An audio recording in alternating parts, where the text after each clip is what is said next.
जवान जवान बच्चियां जो 15 साल 16 साल 18 साल की बच्चियां आज ऐसी गलियों में घूमी फिर रही हैं। इस अम्मा को ये पता नहीं है मेरी बेटी आधा घंटे से कहां थी। इस माँ को पता, और जब घर से भाग जाती है ना तब रोते भी आती है, पता नहीं मेरी बेटी पे किसी ने जादू करा दिया। जादू तो नहीं कराया, इस अम्मा की कमर पे 3 लठ मारो और तोड़ दो कमर।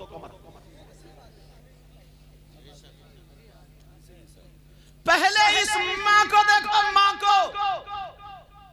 ये सारी चीजें मगर तुमने कभी गौर किया ये है क्यों? ये है क्यों? ये आया कहां से? एक बात कहूंगा ना, आप कहेंगे हजरत इतना ओपन बोल रहे हैं, कैसी बात कर रहे हैं, लेकिन सच्ची सच्ची कह के जाऊंगा। तुम्हारे रामपुर दौराए को ले लो या कहीं और को ले लो, 17, 18, 20 साल की बच्चियां जितनी भी जवान है, सब पे मोबाइल और सबकी सेटिंग और चैटिंग सब। अब्बा अंधा है, अम्मा अंधी है, जानबूझ के बावले बनते रहो तो बनते रहो, सबको पता है। जानबूझ के अगर बावले बनते रहो तो बनते रहो। इस माँ से पूछो, ये हमारी बेटी जीने की आड़ में खड़े होके कभी कपड़े इधर को फेंके कभी इधर को फेंके, और आधा घंटा 1 घंटा इठला के मोबाइल पे किससे बात कर रही है? ये अम्मा पागल है क्या? इस अम्मा को पता नहीं है मेरी बेटी किससे बात कर रही है?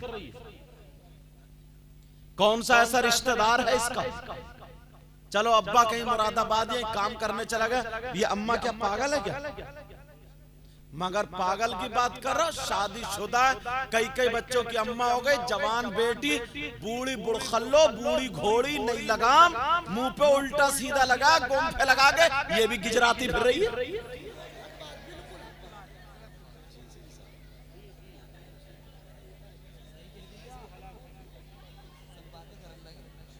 अब जरा सोचो, गौर करो। ये इस माँ से यार मेरी समझ में नहीं आता, तू डेंटिंग पेंटिंग करके जो निकली है,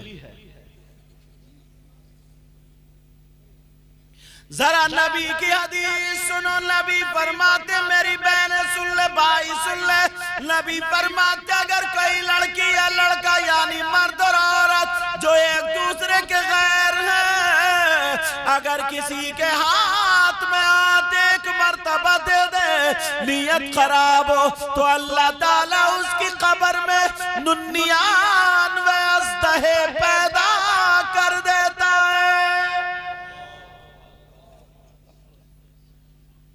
सांप और बिच्छुओं का बिस्तर, ये 2 इंच का बिच्छू अगर काट लेना तो रात भर उई उई करता है। हाँ, रात भर सोता नहीं, डॉक्टर के पास इंजेक्शन लगवाने जाता है या हजरत से पढ़वा के फुकवाता है। और कब्र के बिच्छू के बारे में जानते हो, जो जहन्नम का होगा। नबी फरमाते अगर वो एक मर्तबा डंक मार दे, 1 दिन नहीं, 1 महीना नहीं, 1 साल नहीं, 70,000 साल तक दिन ब दिन उसका जहर ऊपर को चढ़ता चला जाएगा। मैंने एक किताब में पढ़ा, हजरत अगर समाज में ये 3 गुना, समाज में 3 अल्लाह की तरफ से अजाब किस वक्त आते हैं उसके बारे में बताया। क्या वो कौन कौन से सुनो। नंबर 1, शादीशुदा मर्द और औरतें आपस में नाजायज तरीके पर बातचीत करते हो, मिलते मिलाते हो। अब जुमला थोड़ा वैसा हो रहा है, उसको बदल के बोलना चाह रहा हूं ताकि जो शादीशुदा या गैर शादीशुदा आपस में बेहयाई करते हो, गलत हरकतें करते हो, यानी जिना तक कहानी पहुंच जाती हो, पर जिना आम हो जाता और उसको हल्का समझा जाता, कहीं कहीं उसको फैशन समझा जाता, तो सुनो अल्लाह ताला की तरफ से अज़ाब आता, या तो जमीन फाड़ करके उन लोगों को धंसा देता है, या उन्हें बंदर बना करके पत्थरों की बारिश करता है, या फिर जालिम बादशाह उन पे मुसल्लत कर देता है, जो कदम कदम पे उनको तकलीफें देता रहता है। अब इससे ज्यादा खुल के बोल सकता हूं क्या मैं? जरा समझो, गौर करो यार, हद हो गई है। हजरत यहां का मुझे पता नहीं, इतना झारखंड उड़ीसा इधर जाओ, जाकर के देखो ना तो पता चलेगा शादीशुदा भाग जाती है, बच्चों को छोड़ के भाग गई, ना अम्मा की शर्म ना अब्बा की शर्म, किसी की कुछ गैरत है ही नहीं। उसकी वजह जानते हो क्यों? ये मोबाइल है मोबाइल। इस अम्मा से पूछो या अब्बा से पूछो कि तुमने अपनी बेटी को जो मोबाइल, और सुनो बात आ गई जहन में, हजरत इतनी बेहयाई है। अभी ये जनवरी का महीना निकला ना, तो 26 जनवरी को स्कूलों में फंक्शन प्रोग्राम के नाम पे मुसलमानों की बेटियां जाके नाची। 26 जनवरी में मुसलमानों की बेटियां नाच रही है। इस बाप को डूबने की जगह होनी चाहिए, इस मां को शर्म हया गैरत होनी चाहिए। 15, 16, 18 साल की बच्ची है, औरत का पूरा जिस्म है उसका, छोटे छोटे स्कर्ट और वो सब पहना करके स्कूलों में नाचने के लिए। कई एक ने मुझे जो भेजा ना, ताकि इसलिए मैं तकरीर करूं, छुप छुपा करके बनाई होंगी लड़कों ने कैसे कैसे। और मुसलमान की बेटियां, तौबा तौबा, शर्म हया गैरत खत्म। फिर कहते हैं यार हमारे घरों में बरकतें नहीं, फिर कहते हैं यार हम परेशान हैं, फिर कहते हैं यार हमें ये हो गया, हमें ये हो गया, फिर कहते हैं हजरत दुआ करियो, ऐसा करियो, वैसा करियो। तुमने कभी अपने आप को सोचा यार इतना काम तो तुम भी समझ सकते हो ना, ये किताबें थोड़ी पढ़ोगे तुम, तभी पता चलेगा। कोई मौलाना बेटी को दुपट्टा उड़ाना आएगा हमारी, कोई इमाम साहब तुम्हारी बेटी को दुपट्टा उड़ाएंगे? ये माँ बाप की जिम्मेदारी है, ये माँ बाप की जिम्मेदारी है, माँ बाप की।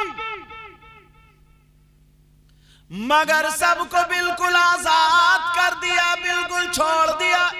वजह उसकी, ये बच्चे मदरसे में नहीं जाते, स्कूल में नहीं जाते,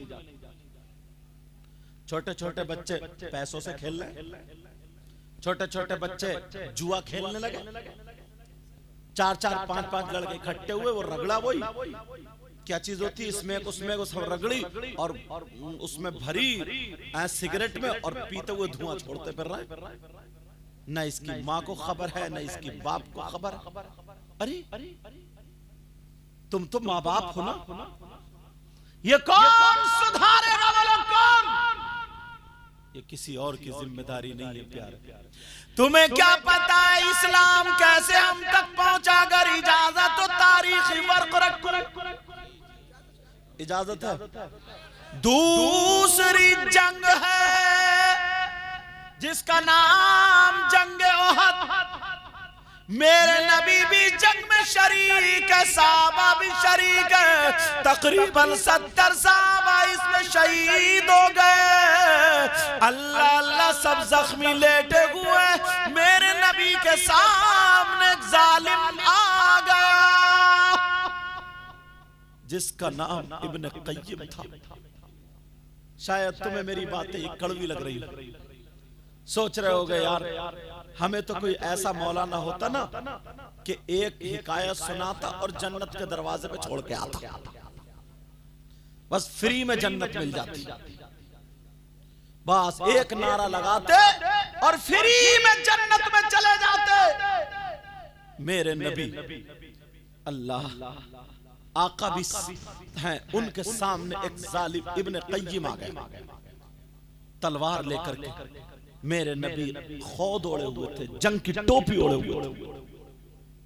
जैसे ही खौद ओढ़े हुए, जंग की टोपी ओढ़े हुए उस जालिम ने वार किया। मेरे नबी पर ऐसा वार किया, आगे जंजीरें लटकी हुई थी ना, एक जंजीर पे जब लगी तो आका के रुखसार में घुस गई। आका के रुखसार में घुस गई। अब मेरे नबी भी एक तरफ लेटे, तकलीफ हो रही है, कोई सहाबी इधर लेटे, कोई इधर लेटे, कोई इधर लेटे गए, तमाम सहाबा जख्मी है। मेरे नबी के रुखसार में भी वो जंजीर दाखिल हो गई है। मेरे नबी लेटे थे, इतने में एक सहाबी आ गए जिनका नाम हजरत अबू उबैदा बिन जर्राह। वो आए और आने के बाद उन्होंने नबी को देखा। तकलीफ हो रही थी मेरे नबी को, कभी आंख खोल रहे कभी बंद कर रहे, कभी आंख खोल रहे कभी बंद कर रहे। तुम्हें क्या पता, तुम्हें तो ये पता है बस किसी की शादी और डीजे पे नाच लो, डीजे बजा लो। पहले लोग नाचने वाली नचनियों को बुलाते थे, फिर वो बंद हो गई तो आदमियों को बुलाकर उनके गेंदे फेंदे रख के उन्हें औरत बना दिया, उनको नचाने लगे। उसके बाद अब डीजे चला करके मोहल्ले के हुड़दंगे नाचने लगे। हुड़दंगे इतनी मोटी कमर वाला और गाना गा रहा है, कमरिया मटिया। शर्म आनी चाहिए थोड़ी सी, थोड़ी गौर करो मेरी इस बात पर।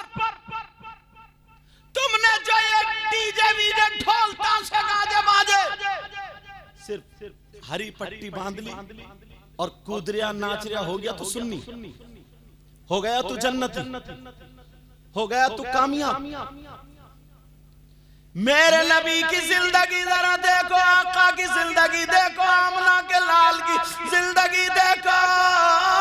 जंग में लेटे हुए, रुखसार में जंजीर है।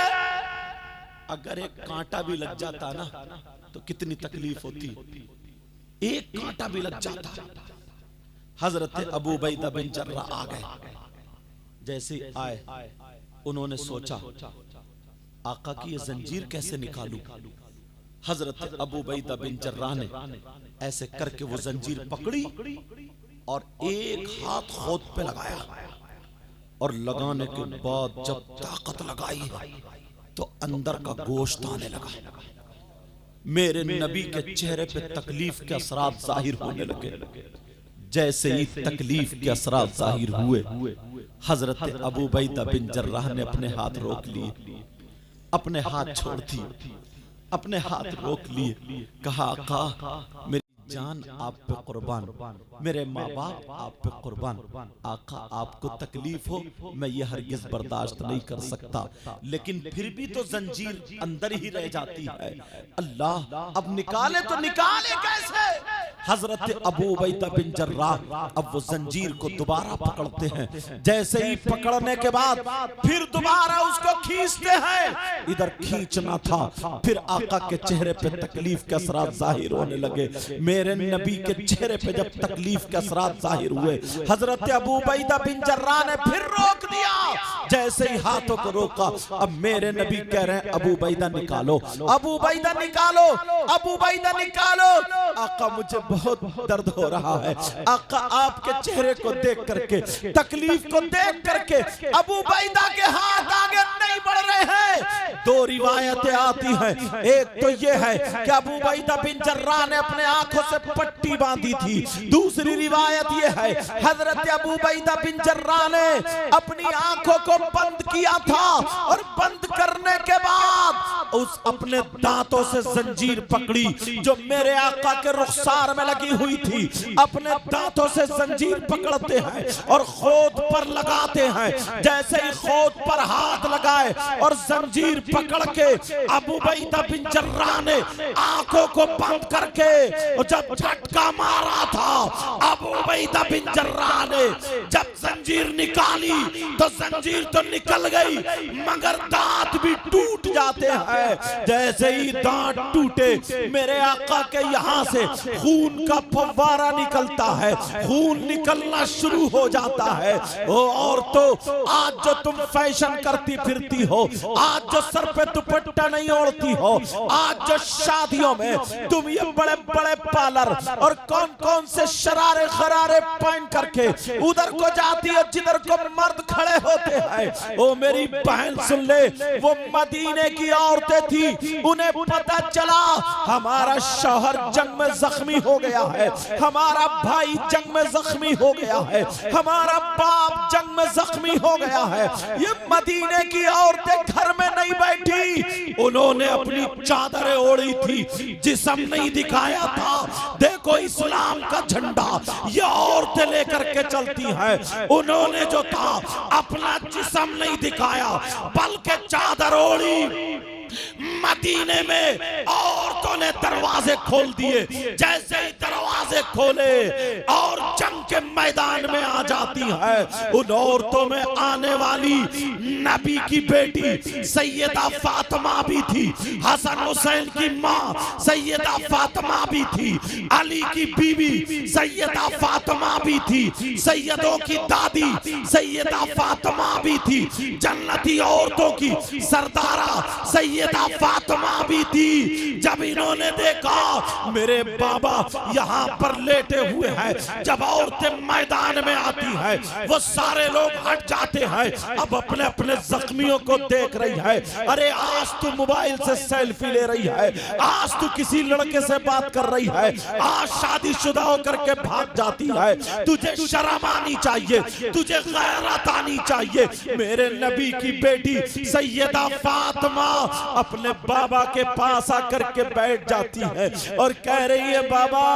बाबा, आका मुहम्मदुर रसूलुल्लाह, जरा अपनी आंखें खोलो। बाबा मैं फातिमा हूँ, अपनी आंखें खोलो। बाबा मैं आपका दिल का टुकड़ा हूँ, अपनी आंखें खोलो। बाबा मैं आपका लख्ते जिगर नूर नजर फातिमा हूँ। कहा बाबा आंखें खोलो, मगर मेरे नबी को इतनी तकलीफ, खून निकल रहा है, मेरे नबी आंख नहीं खोल रहे। फातिमा रो रो करके कह रही है बाबा मुझसे दो बातें कर लो, मेरे बाबा को क्या हो गया है, मेरे बाबा मुझसे बातें कर लो। अरे सैयदा ने अपना कपड़ा लिया, पानी में भिगोया और भिगो करके मेरे नबी के यहाँ पर लगा है। ओ इट खेलियां खेलने वालों, आज ये जो मौलाना तुम्हें तकरीरों में बताते हैं कि अपनी शादियों में ढोल मत बजाना, अपनी शादियों में बैंड बाजे मत बजाना, अपनी शादियों में नाच खेल कूद मत करना, अपनी शादियों में आतिशबाजी मत छोड़ना, अपनी शादियों में गैर तरीके पर कोई भी रस्म मत करना। ये जो बता रहे हैं इनकी कोई तुमसे दुश्मनी नहीं है, इन्हें मालूम है कि नबी ने कितनी तकलीफें बर्दाश्त की है तो इस्लाम हम तक पहुंचा है, सहाबा ने कितनी कुर्बानियां दी है तो इस्लाम हम तक पहुंचा है। मेरे नबी लेटे हैं, फातिमा कह रही है बाबा, बाबा अपना चेहरा मेरी तरफ करो, बाबा थोड़ी सी आंखें खोलो, बाबा मैं फातिमा हूँ आपकी बेटी, बाबा दरवाजा खोलो, आंखें खोलो। मगर मेरे नबी आंख नहीं खोले। अल्लाह अल्लाह, अब फातिमा कपड़ा भिगो करके यहाँ लगा करके खून रोक रही है, अपने अब्बा का खून रोक रही है, नबी उठ नहीं रहे हैं। अब सैयदा फातिमा का दिल कांप जाता है क्योंकि बेटी है, लाडली बेटी है। सैयदा फातिमा का दिल लरसने लगता है। फातिमा कहती है अल्लाह, ऐ अल्लाह, ये कौम कैसे कैसे जन्नत में जाएगी जो अपने नबी को तकलीफ देती है। ऐ अल्लाह ये कौम कैसे सुधरेगी जो अपने नबी को, जो तेरे महबूब को तकलीफ देती है। जब इतना 3 मर्तबा कहा, मेरे नबी उठ के बैठ गए, कहा बेटी ना, बेटी ना, तुम मेरी बेटी हो। कहा बेटी, बेटी ऐसा जुमला मत बोलना। अब नबी दुआ कर रहे, मौला मेरी बेटी के जुमलों को महफूज कर लेना। कहा मौला मेरी बेटी के जुमलों को महफूज कर लेना, इसने मेरी मोहब्बत में कह दिया है। कहा बेटी फातिमा तुम नहीं जानती हो, मैं देख रहा हूँ ये आज जब मुझ पे पत्थर बरसाना चाहते हैं, आज जब मुझको मारना चाहते हैं, जो कत्ल करना चाहते हैं, एक दिन वो होगा बेटी फातिमा इनकी नस्लों में ऐसे पैदा होंगे, ऐसे पैदा होंगे जो इस्लाम का झंडा बुलंद करेंगे, जो इस्लाम का झंडा लेकर के जाएंगे। प्यारो मेरे नबी उठ के बैठ जाते हैं। अब जरा देखो नबी को कितनी तकलीफ हुई है, ऐसे इस्लाम हम तक पहुंचा है। आज ये छोटे छोटे बच्चे जुआ खेलने लगे हैं, बड़े बड़े आदमी सट्टा खेलने लगे हैं, बड़े बड़े आदमी जुआ खेलने लगे हैं। मैं तुमसे पूछता हूँ, फिर हजरत अली का नाम लेते हो, शराबे पीते हो, मौलाए कायनात हजरत अली का नाम लेते हो। कुरान पाक की आयत करीमा है, वयसअलूनका अनिल खम्रि वल मैसिर कुल फीहिमा इस्मुन कबीर। दूसरे सिपारे की आयत है, कुरान शरीफ में घर जा करके देख लेना, घर जा करके उठा के देख लेना। इसकी शान नुज़ूल में हजरत अली का वाक़या लिखा है। हजरत अली फरमाते हैं अगर कहीं पे तालाब हो और उस तालाब में पानी हो और उस पानी में शराब के चंद कतरे डाल दिए जाएं, मेरे अली फरमाते हैं उस पानी में शराब के चंद कतरे डाल दिए जाएं और वो पानी जमीन पे खुशक हो जाए, तो हजरत अली फरमाते हैं अब उस जमीन पर घास उगाए और उस घास को अली की बकरियां खा ले, अली की बकरियां चर ले, तो अली वो है कि उन बकरियों का दूध भी नहीं पिएगा। अरे तू कैसा अली का वफादार गुलाम बनना चाहता है, तू कैसा हुसैन पाक का गुलाम है, तू कैसे हो सकता है शराब पी करके ढोल बजाने वाला, शराब पी करके घरों में नाचने वाला, शराब पी करके शादियों में डांस करने वाला, शराब पी करके गालियां बकने वाला, शराब पी करके मोहल्लों में घूमने वाला, शराब पी करके तू अपने आप को तुर्रमगिरी दिखाने वाला। और हद तो ये है कहीं कहीं मजार शरीफ पे भी वो मोटे मोटे कंठे पहनने वाले बाबा, वो गले में वो बड़ी बड़ी मोटी मोटी तित्ते मोती पहनने वाले बाबा ऊपर से सुल्फा पी रहा है, ऊपर से चर्स पी रहा है, सुल्फे पे सुल्फा उड़ा रहा है और कहता हक अली, हक अली, हक अली। खुदा की कसम वो कब्र में जाएगा तो इसकी इतनी पिटाई होगी, इतनी पिटाई होगी, मेरे अली उससे हरगिज खुश नहीं हो सकते हैं। और सुनो मुहर्रम का महीना आता है, तुम ढोल बजाते हो, मुहर्रम का महीना आता है, शराबे पीते हो, मुहर्रम का महीना आता है, किसी की मोटरसाइकिल का शीशा तोड़ दिया, किसी की लाइटें फोड़ दी, किसी के घर में गोबर फेंक दिया, यहाँ तक के और चलो 10 मुहर्रम को करबला शरीफ जाते हो या नहीं जाते हो बोलो? 10 मुहर्रम को करबला शरीफ में क्या होता है, हमारे यहाँ पर क्या होता है, हमारे यहाँ पे मेला लगता है। मगर जरा सुनो, तुम्हें तुम्हारी तारीख भुला दी गई है। 10 मुहर्रम को क्या हुआ था? करबला में नबी के शहजादे, नबी के नवासे इमाम हुसैन शहीद हुए। 3 दिन के भूखे प्यासे लेटे हुए थे। इमाम हुसैन के भांजे औनो मोहम्मद शहीद हुए लेटे थे। अरे यही तक नहीं, हुसैन पाक के बेटे शहीद हुए लेटे थे, भतीजे शहीद हुए लेटे थे। भैया हजरत अब्बास के कटे हुए बाजू शहीद हुए लेटे थे। सैयद ज़ादियों के खेमे में आग लगा दी गई थी। 3 दिन के भूखे प्यासे थे, करबला में उनकी आंखों में आंसू थे, उन पे जुल्म ढाए जा रहे थे, मगर वो सब्र का दामन थामे हुए थे, दुनिया को पैगाम दे रहे थे, हम अपने बच्चे दे सकते हैं मगर दीन नहीं दे सकते हैं, हम अपनी जाने दे सकते हैं मगर इस्लाम नहीं दे सकते हैं। वहां पे 10 मुहर्रम को ये हुआ था और तुम्हारे यहाँ 10 मुहर्रम को क्या हो रहा है? तुम्हारे यहाँ करबला में हलवे पराठे की दुकानें लगी हैं, तुम्हारे यहाँ करबला में जलेबी टूट रही है, तुम्हारे यहाँ करबला में लड्डू ऐलान होकर के बिक रहे हैं, तुम्हारे यहाँ करबला में झूले लगे हुए हैं, तुम्हारे यहाँ करबला में फुकनों की दुकानें लगी हुई है, तुम्हारे यहाँ करबला में कुश्ती हो रही है, तुम्हारे यहाँ करबला में बिसात खाने की दुकानें इस मुसलमान को पता ही नहीं है।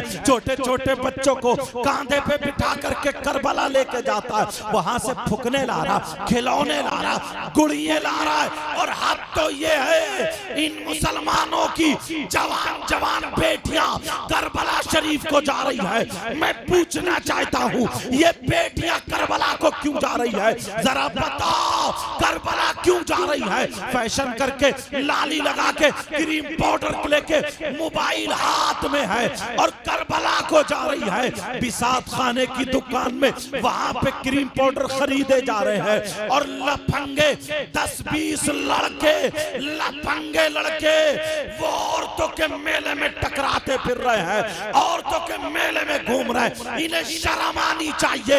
ये औरतों के मेले में ये छक्के छक्के, ये लफंगे लफंगे औरतों के मेले में घूम रहे हैं। मैं पूछना चाहता हूँ औरतों के मेले में क्या कर रहे हैं? इन्हें क्या बुंदे खरीदना है? इन्हें क्या चूड़ी खरीदना है? इन्हें क्या जेबरी खरीदना है? इन्हें क्या चुटिया खरीदना है? इन्हें लाली खरीदना? नहीं नहीं, मैं बताता हूँ ये औरतों के मेले में क्यों घूम रहा, ये इसलिए घूम रहा है वहां औरतें हैं, जब मैं इसमें जाऊंगा तो किसी के कोनी लग जाएगी, किसी से मेरा जिस्म टकरा जाएगा, किसी से मेरी आंखें टकरा जाएंगी, कोई मुस्कुरा जाएगी, किसी के फोन नंबर मिल जाएंगे, किसी के जिस्म पे मेरा हाथ चला जाएगा, ये समझ रहा मेरी मेहनत पूरी है, किसी से टकरा जाऊंगा, किसी का चेहरा देखने जाऊंगा। अरे शर्म कर शर्म, तुम नहीं कह सकते मगर मैं बोलता हूँ तू जिस औरतों के मेले में जिससे टकराने गया, जिसके कोनी मारने गया, अगर तेरी बहन होती तो तू क्या करता? जिससे आंखें लड़ाने गया तेरी माँ होती तो तू क्या करता? जिसे देखने गया तेरी चची होती तो तू क्या करता? जिससे टकराने गया तेरी फूफी होती तो तू क्या करता? जिसका चेहरा देखने गया तेरी सगी भांजी होती, भतीजी होती तो तू क्या करता? डूब मरने को चाहिए था। अरे तू तो मुसलमान है, अगर तू पक्का सच्चा नबी का गुलाम बनना चाहता है तो आज के जलसे में यहाँ पे तौबा करनी होगी और तुझे ऐसा बनना होगा। मैं बताता हूँ नबी का गुलाम कौन होता है। नबी का गुलाम वो है अगर खाए तो उसके खाने की अदा बोले नबी नबी, अगर पिए तो उसके पीने की अदा बोले नबी नबी, उसके चलने की अदा बोले नबी नबी, उसके सोने की अदा बोले नबी नबी, उसके पहनने ओढ़ने की अदा बोले नबी नबी। जिस रास्ते से निकल जाए अपने नहीं गैर कहे, कहे वाह, जब नबी का गुलाम ऐसा है तो फिर नबियों का इमाम।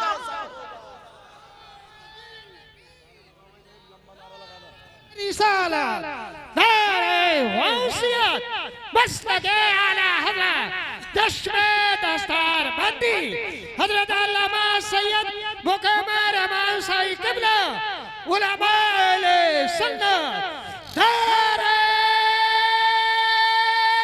हैदरी। तुम्हें मालूम है, जानते हो आज हालात कैसे हैं? हजरत माइक पे बोलने की बातें नहीं होती मगर फिर भी बोल जाता हूँ। आज दिल कटता है, आंखें कटती है। नौजवानों तुमसे बड़ी उम्मीदें हैं हमारी। बेटा बातें मत करो थोड़ी देर, तुमसे बड़ी उम्मीदें वाबस्ता है।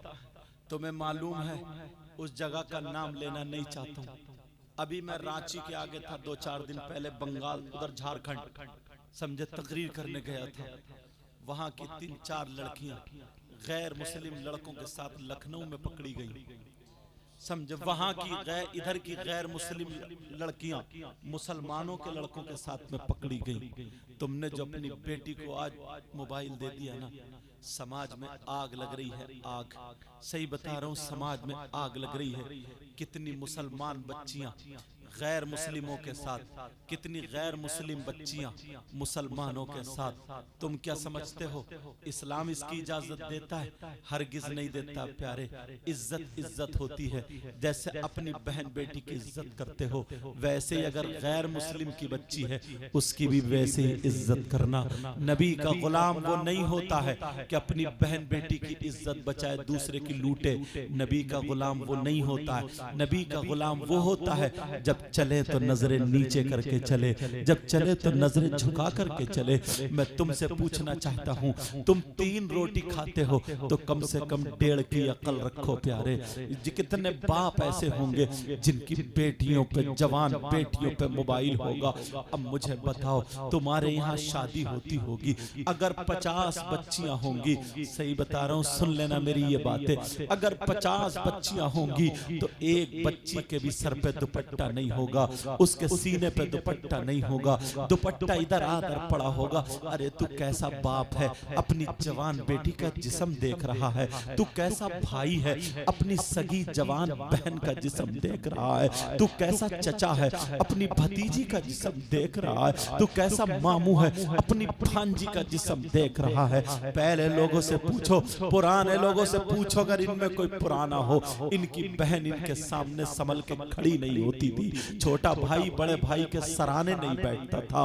बीबी शौहर के सामने गूंगी हो जाती थी। और आज तो हालात ये हैं, शौहर गया काम करने, ये मोबाइल लेकर के दूसरों से बातें करने निकल गई।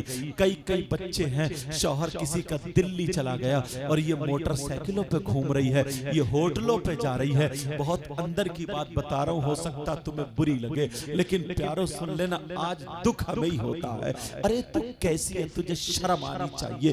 कितनी बेगैरत औरत है जिसके कई बच्चे हैं, उस शौहर का खा रही है, उसके साथ में धोखा कर रही है, दगा कर रही है। और यहाँ तक के जब पता चल जाता है ना, तो मौका देख करके भाग जाती है। और कितने मर्द भी ऐसे हैं, मर्द, इन्हें तो शर्म आनी चाहिए कि बीबी घर में जवान है, दूसरी औरतों के पास जाते हैं। तुम्हें शर्म आनी चाहिए। तुम्हारे घर में बच्चे हैं, तुम्हारे घर में बीवी है, वो बेचारी तुम्हारा इंतजार कर रही है। मेरा शौहर आता होगा, खाना खाना है, पानी पीना है, कपड़े लाना है। शौहर को तू बीबी को इतना मारता है, इतना पीटता है, अरे तुझे खबर भी है, और दूसरों की बीबियों के साथ में तू गुलछर्रे उड़ा रहा है। जरा तूने नबी की हदीस नहीं सुनी है? ओ लोगों सुनो, अब ऐसी हदीस सुनाने जा रहा हूं कि तुम्हारा कलेजा मुंह को आ जाएगा। ये हदीस जरा तवज्जो से सुन लेना। ये हदीस किन लोगों के लिए है? ये हदीस उन लोगों के लिए है जिनकी जवान बेटियां हैं, बगैर दुपट्टों के घूम रही हैं, जिनकी जवान बेटियां हैं फैशनीले कपड़े पहन करके आवारा घूम रही हैं, जिनकी जवान बेटियां हैं मोबाइलों पे चैटिंग कर रही हैं, मोबाइलों पे बातें कर रही हैं, जिनकी जवान बेटियां हैं गैर लड़कों से मिल रही हैं। ये उनके लिए है। वो शौहर जो अपनी बीवी को तमाशा बनाए पड़ा है, ये उनके लिए है। जरा सुनो, नबी फरमाते हैं, आका फरमाते हैं, मेरे नबी का बयान है, 3 लोग मेरी उम्मत में ऐसे हैं जो हरगिज जन्नत में नहीं जा सकते। मेरे नबी फरमाते हैं, मेरी उम्मत में 3 लोग ऐसे हैं जो हरगिज जन्नत में नहीं जा सकते। अरे कौन कौन है जो जन्नत में नहीं जा सकते?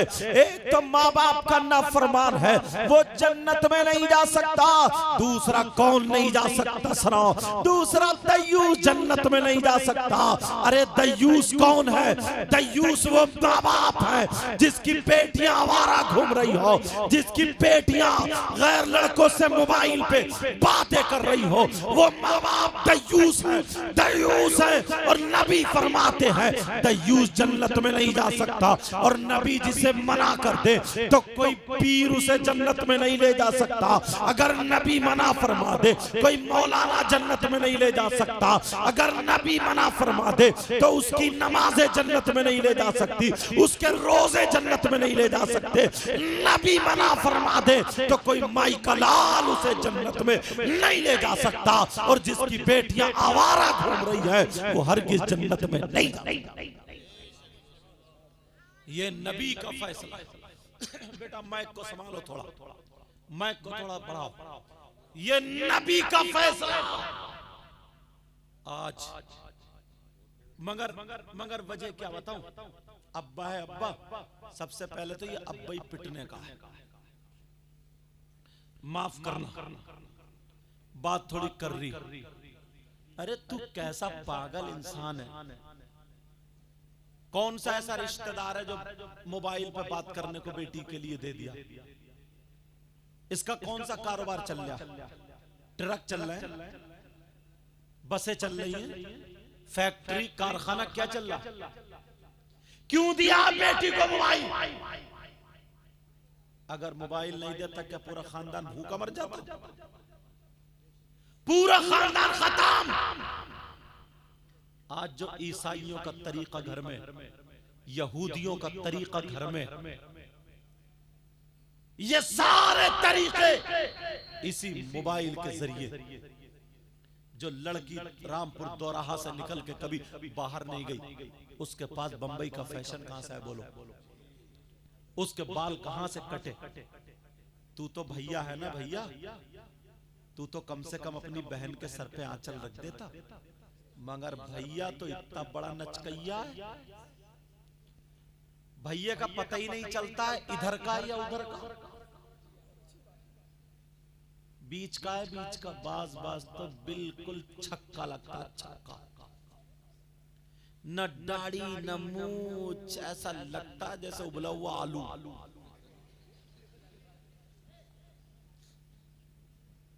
न दाढ़ी न मूछ, और जो रह बच्चे ना वो कुंडल लटका लिए, कुंडल।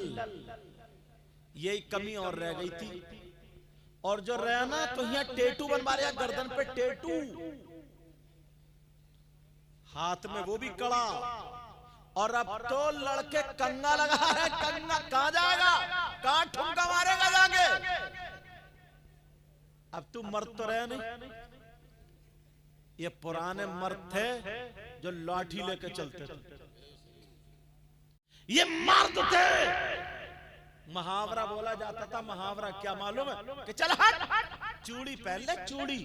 इसका मतलब तू अब काम का नहीं, मर्द नहीं। तो इन नौजवानों ने पहले ही चूड़ी पहन ली, कड़े पहन लिए, कंगा लगा लिया। अब कहां मारेगा ठुमका? और बोलेगा भी फिर ऐसे जैसे मीले, बोलेगा भी ऐसे जैसे बीच के बालों की कटिंग लहरा रहा, लहरा। और अपने आप मतलब गालों में गड्ढे, आंखें तैरा रही हैं, चेहरा जैसे खून निचड़ा हुआ, सफेद चिट्टा, कूलों पे गोश्त नहीं, पैंट गिरी जा रही है। और अंदर से नेकर बिल्कुल काला, सड़ा हुआ, ग्रीस लगा हुआ। जूते उतार दे मोजों में से ऐसी आ रही जैसे लैट्रीन की, और भी उससे बुरी। मगर उसका अब जा रहा तेरी मेरी बहन बेटियों को तकने। और इससे पूछो कौन है? देखो ना बाल जैसे गधा चरिया, गधा। और इतना आगे बढ़ गया है लड़की, इतनी का पहले बालों में कट लगवाया, अब लगवा रहे भौं में कट, भौं में, गर्दन में और लगवा ले 2-4 कट। जरा सोचो, मर्द का मर्द। जब भैया ऐसा होगा तो ये छक्का भैया बहन के सर पे आंचल रखेगा? बोलो यार। मुझे एक बात याद आ गई, हजरत इमाम हुसैन पाक की बहन है जिनका नाम सैयदा जैनब है। एक दिन ना सैयदा जैनब की तबीयत नासाज हो गई। क्या हो गई बोलो? तबीयत खराब हो गई। अब जब तबीयत खराब हुई, शौहर ने दवा ला दी, लेकिन तबीयत ठीक नहीं हुई, तो शौहर बोले ज़ैनब चलो, चादर ओढ़ लो, पर्दे से मेरे साथ चलो, हकीम हालात देखेगा और दवा जो चॉइस जो चाहेगा वो दे देगा, इंशाल्लाह ठीक हो जाएगा। सैयदा ज़ैनब बोली नहीं मेरे सरताज, मैं गैर मर्द के साथ सामने नहीं जाऊंगी, मैं नहीं जाऊंगी। कहा ज़ैनब तुम अकेली थोड़ी जा रही हो, मैं शौहर हूं ना, मेरे साथ जा रही हो, बगैर पर्दे के थोड़ी जा रही हो, पर्दे से जा रही हो, चादर ओढ़ के जा रही हो। इस्लाम तो इतनी इजाजत देता है, इस्लाम इजाजत देता है। तो बहन ने क्या जवाब दिया था सुनो। बहन बोली, यानी सैयदा ज़ैनब बोली मेरे सरताज आपकी बात ठीक है, इस्लाम इजाजत देता है, मगर क्या करूं, मजबूरी यह है कि मैं बहन हुसैन की हूं, मैं बहन हसन की हूं, मैं बेटी फातिमा की हूं, लाडली अली की हूं और नवासी नबी की हूं, मैं नहीं जा सकती, वरना हुसैन को दुनिया क्या कहेगी। अरे तुम्हारी बहन तुम्हें देख के क्यों नहीं कहती है, इसलिए उसे मालूम है परसों मेरा भाई डीजे पे नाच रिया था, छक्का बना हुआ था और डीजो पे कूले मटका रहा था, इसलिए पता है मेरा भाई तो खुद नच गया। तो तुम्हारी शर्म क्या?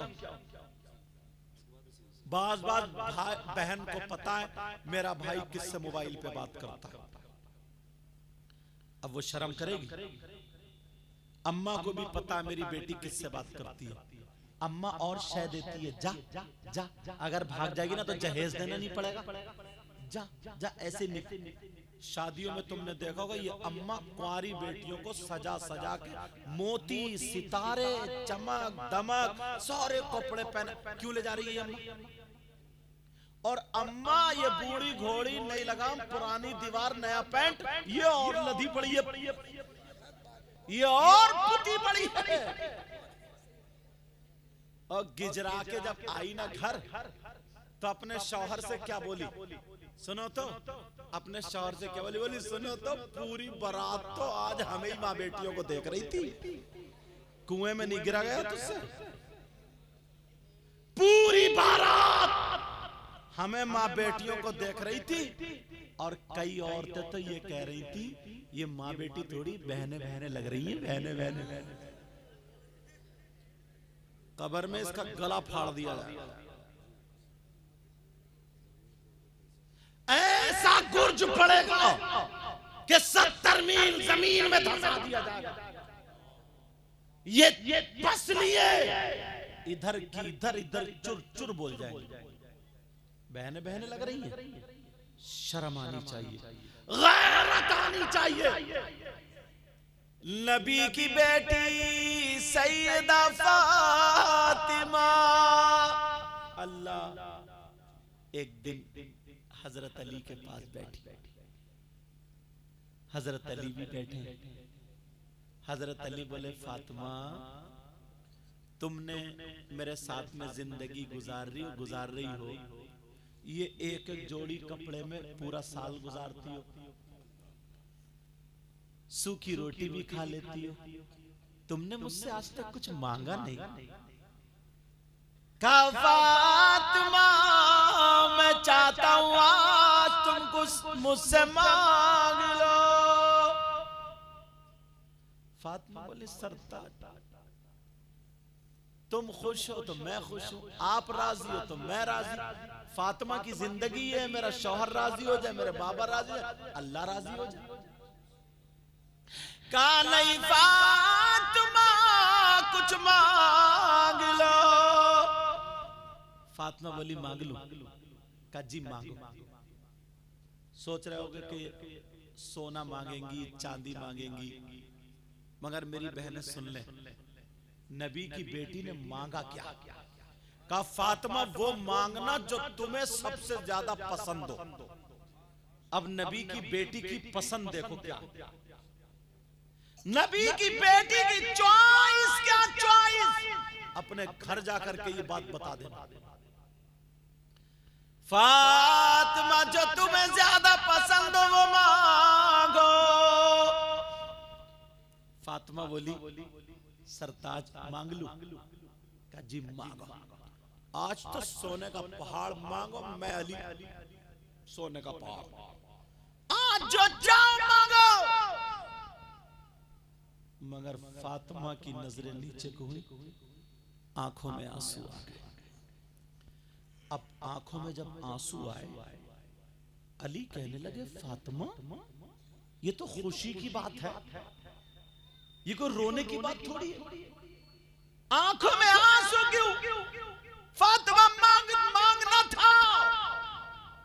फातिमा कहने लगी मेरे सरताज आंखों में आंसू आ गए, का मांग लूं? जो मुझे पसंद है वो मांगू? कहा जी। देखो नबी की बेटी को क्या पसंद है। नबी की बेटी, आज हमारे घरों में वो तरीका है, मेरी बहनें जहां जहां से सुन रही है अपनी बच्चियों को ये बात बताना, नबी की बेटी ने मांगा तो क्या मांगा। फातिमा रो गई, आंखों में आंसू आ गए। अली ने यहां हाथ लगाया फातिमा के, चेहरा ऊपर को किया, कहा फातिमा रो मत, अली का दिल फट जाएगा, मांगो क्या मांगती, फातिमा मांगो।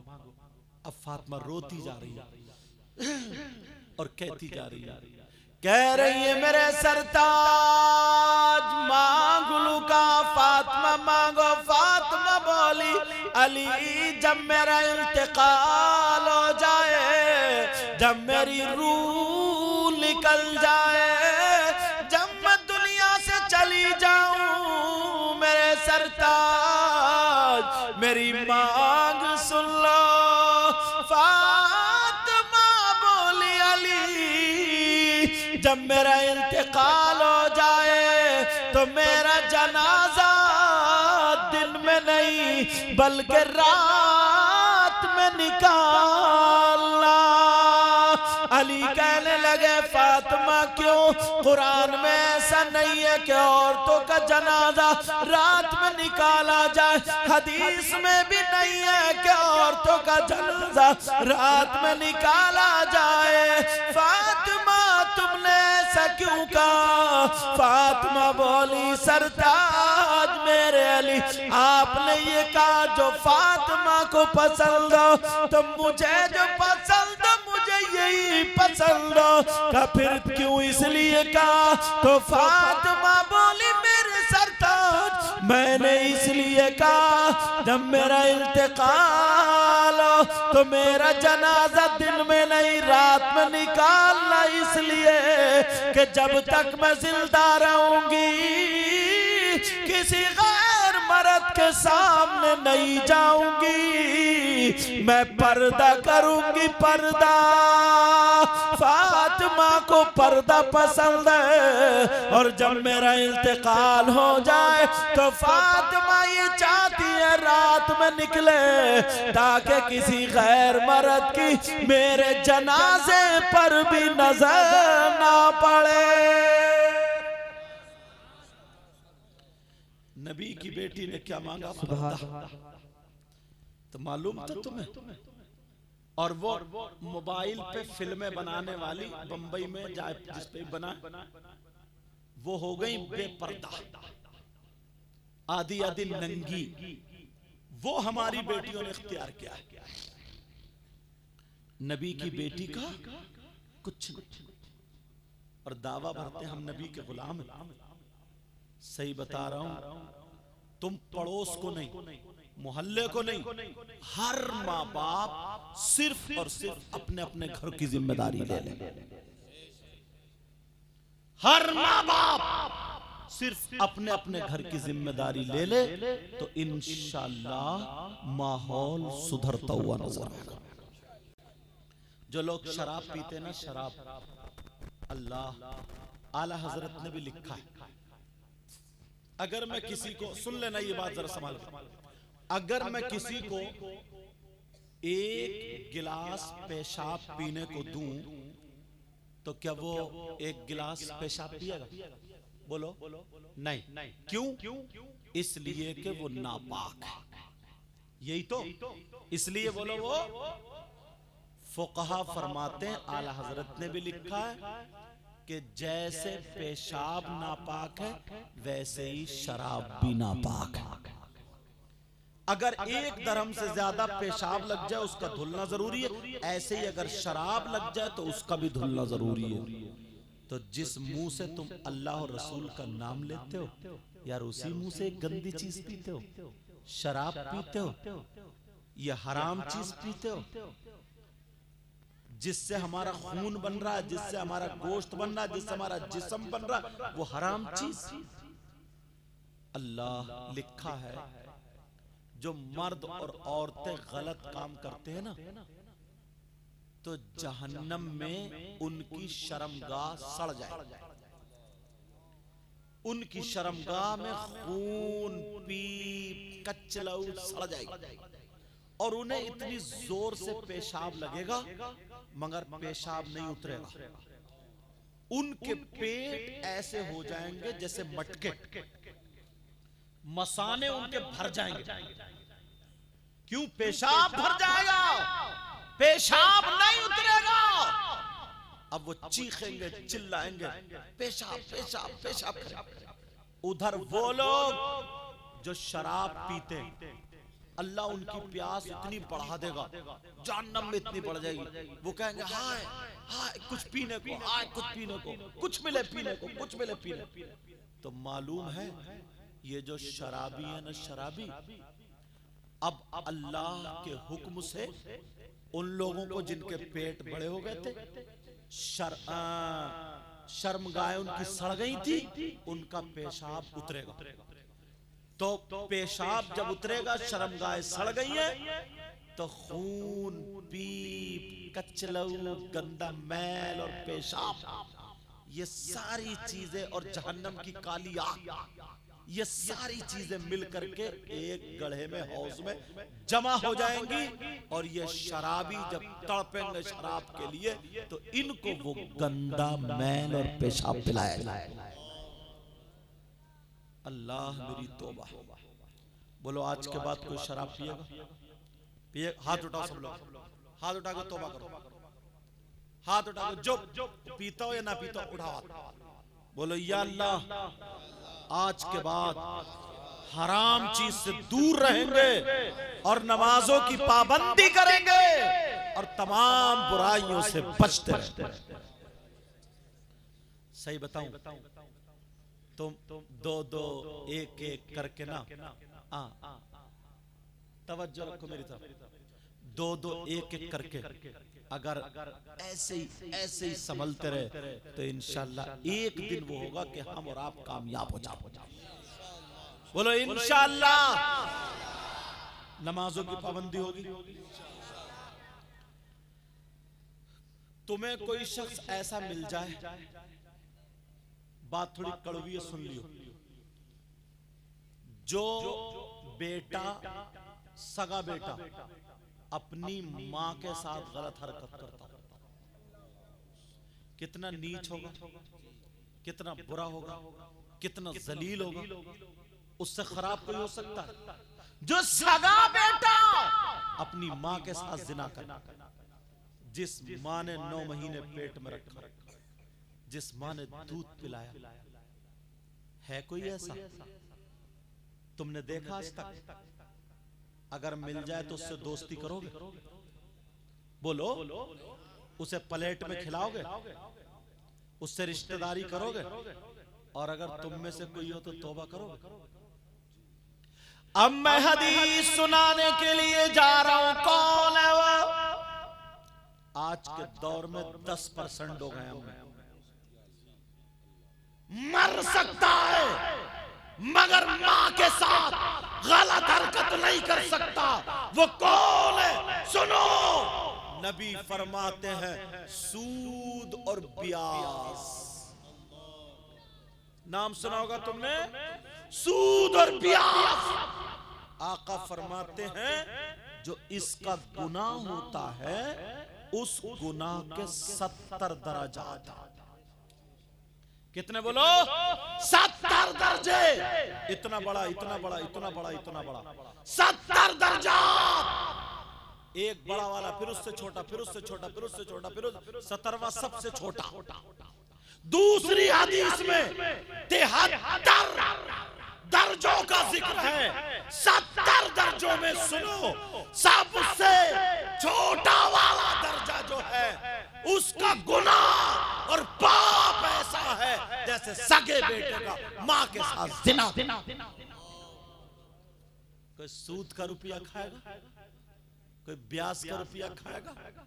10,000 दे दिए, 12 लिए, कमेटी डाल दी, कोई 1 लाख रुपए इकट्ठे करे, कोई 90 पे उठा रहा, कोई 80 पे उठा रहा, बाकी जो बच रहे बट रहा। ये नाजायज और हराम।